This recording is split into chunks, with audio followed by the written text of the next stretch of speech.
Salut, c'est Hugo, voyons ensemble les 5 actualités qui ont marqué la semaine. Cette semaine, on a beaucoup entendu parler du remaniement du gouvernement et on va essayer ensemble de comprendre ce que c'est et la situation actuelle. Depuis la démission du ministre de l'Intérieur Gérard Collomb le mardi 2 octobre, c'est-à-dire la démission du ministre chargé de la sécurité du pays, eh bien aucun remplaçant n'a été désigné. Si ce remplacement prend un peu de temps, c'est en partie parce que le Premier ministre et le président Emmanuel Macron vont en profiter pour changer en plus d'autres membres du gouvernement alors que le mandat du président n'est pas terminé. C'est ce que l'on appelle un remaniement. Mais alors comment ça marche? Eh bien selon la Constitution, c'est le Premier ministre, donc le chef du gouvernement Édouard Philippe, qui doit proposer une nouvelle équipe de ministres au président, qui va ensuite l'accepter ou non. Lors d'un remaniement, un ministre peut changer de ministère, il peut garder sa place ou bien être tout simplement remplacé et donc quitter le gouvernement, et ce pour plusieurs raisons, parce qu'il démissionne, parce qu'il est impopulaire ou bien parce que le président veut travailler tout simplement avec de nouvelles personnes. Depuis la démission du ministre de l'Intérieur il y a 11 jours, c'est le Premier ministre qui cumule les deux postes, il est donc au ministère de l'Intérieur et il est aussi Premier ministre. Pour les membres de l'opposition, cette attente d'un nouveau gouvernement est beaucoup trop longue. De son côté, Emmanuel Macron, je cite, assume de prendre le temps de former son nouveau gouvernement. Du coup, on suivra ça de très près dans les actus du jour, sur Instagram et sur Messenger, dans les résumés quotidiens de l'actualité que je vous prépare tous les soirs. Les liens sont dans la description si jamais vous n'êtes toujours pas abonné. La deuxième actu de la semaine, c'est le rapport inquiétant du GIEC sur le climat. Le GIEC, c'est un groupe d'experts internationaux qui étudie l'évolution du climat. Et dans leur rapport, les scientifiques font des prévisions sur l'état de la planète en fonction du réchauffement climatique. Les émissions de gaz à effet de serre que nous produisons, comme le CO2, sont à l'origine du réchauffement climatique. Le problème, c'est que si jamais on n'agit pas pour les réduire, eh bien les températures pourraient se réchauffer en moyenne de 5,5 degrés d'ici à 2100. Alors en 2015, peut-être que vous vous en souvenez, 197 pays de la planète ont élaboré un accord mondial sur le climat. L'accord de Paris de la COP21 fixe alors un objectif de limiter à 2 degrés le réchauffement climatique,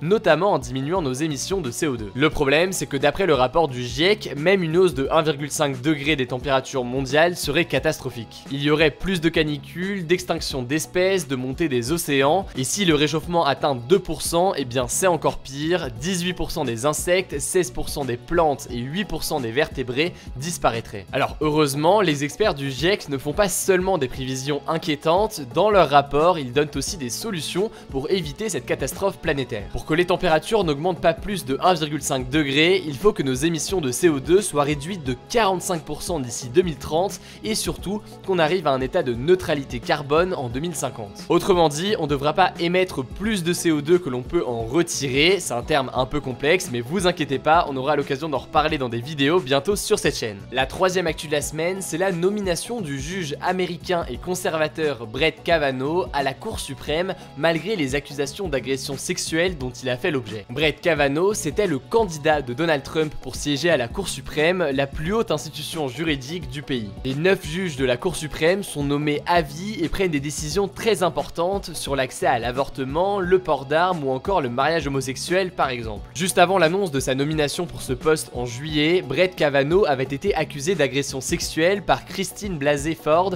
une professeure de psychologie. Les faits dateraient des années 80 et fin septembre, 2 autres femmes ont accusé Brett Kavanaugh d'agression sexuelle. Lors de la cérémonie d'investiture de Kavanaugh à la Cour suprême lundi, Donald Trump, le président américain, lui a présenté ses excuses, je cite, au nom de la nation. Il s'est excusé auprès de Brett Kavanaugh et de sa famille pour, je cite, la douleur et la souffrance terrible qu'ils ont été contraints d'endurer. Des excuses un peu rapides puisque l'enquête en cours n'a pas encore déterminé s'il était innocent ou coupable des agressions dont il est accusé. Quatrième actu avec la fusée russe Soyouz qui a eu un problème technique lors de son décollage jeudi alors qu'elle transportait 2 passagers. L'astronaute américain Nick Hague et le cosmonaute russe Alexei Ovtchinine sont sains et saufs. Ils se rendaient vers la station spatiale internationale, parfois aussi appelée l'ISS, quand le moteur de la fusée Soyouz a connu une défaillance après son décollage, les forçant à revenir sur Terre. Pour info, l'ISS c'est un peu le laboratoire dans l'espace occupé en permanence par des astronautes américains, japonais, russes, européens ou canadiens. C'est là-bas que le spationaute Thomas Pesquet a passé passé 6 mois en 2017. On ne sait pas pour le moment ce qui a causé cet incident, mais par mesure de sécurité, les autres vols habités, c'est-à-dire avec des personnes à bord,